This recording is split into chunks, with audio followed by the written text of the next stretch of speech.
Boche gold and diamonds. Buy now, pay later. തദ്ദേശ തിരഞ്ഞെടുപ്പ് ഫലം സൂചിപ്പിക്കുന്നത് ഇടത് സർക്കാരിന്റെ പതനമാണെന്ന് KPCC general secretary professor K Thulasi പറഞ്ഞു.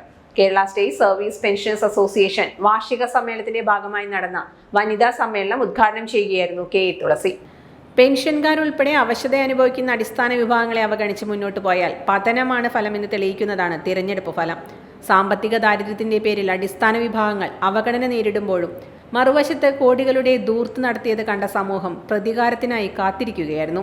PSCയുടെ വിവിധ റാങ്ക് ലിസ്റ്റിൽ ഉൾപ്പെട്ടവരും ആശാവർക്കർമാരും ഉൾപ്പെടെ മാസങ്ങളോളം സമരം ചെയ്തിട്ടും നീതി നൽകാതിരുന്ന സർക്കാർ തിരഞ്ഞെടുപ്പ് അടുത്തപ്പോൾ മാല പോലെ ആനുകൂല്യങ്ങൾ പ്രഖ്യാപിച്ചത് തട്ടിപ്പാണെന്നും ജനം തിരിച്ചറിഞ്ഞു. പെൻഷൻ കുടിശ്ശികയും ക്ഷാമാശ്വാസ കുടിശ്ശികയും ഇതുപോലെ കുടിശ്ശിക വരുത്തിയ സർക്കാർ കേരളത്തിൽ ഇതിനു മുമ്പ് ഉണ്ടായിട്ടില്ല. മാസങ്ങൾ കഴിഞ്ഞാൽ നടക്കാൻ പോകുന്ന നിയമസഭാ തിരഞ്ഞെടുപ്പിന് മുമ്പും സർക്കാർ ആനുകൂല്യങ്ങളുടെ പ്രലോഭനങ്ങൾ നടത്തും. അതുകൊണ്ടൊന്നും ജീവനക്കാരെയും പെൻഷൻകാരെയും മറ്റു വിഭാഗങ്ങളെയും വഞ്ചിക്കാനാവില്ല. ശബരിമല സ്വർണ്ണക്കൊള്ളക്കേസിൽ ജയിലിൽ കിടക്കുന്ന CPMമാർക്കെതിരെ നടപടിയെടുക്കാത്തത് നേതാക്കൾ പ്രതിയാവുമെന്ന ഭയം കൊണ്ടാണ്. ഇരകൾക്കൊപ്പം എന്ന് പറഞ്ഞ് വേട്ടക്കാർക്ക് ഇരയെ തിന്നാൻ കൊടുക്കുന്ന സമീപനമാണ് സർക്കാരിൻ്റേത്. LDF അധികാരത്തിലെത്താൻ പെൻഷൻകാർക്ക് ഏറെ ചെയ്യാനുണ്ടെന്നും കെ തുളസി പറഞ്ഞു. വനിതാ ഫോറം ജില്ലാ പ്രസിഡന്റ് KK ശൈലജ അധ്യക്ഷത വഹിച്ചു.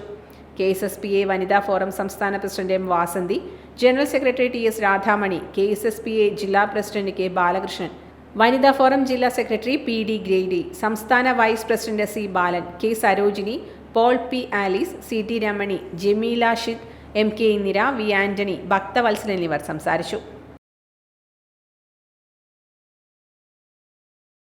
Time kids preschool, Mannannur road, Vaniyamkulam. .view news. കാഴ്ചകളാണ് ലോകം, കണ്ടു തുടങ്ങുക.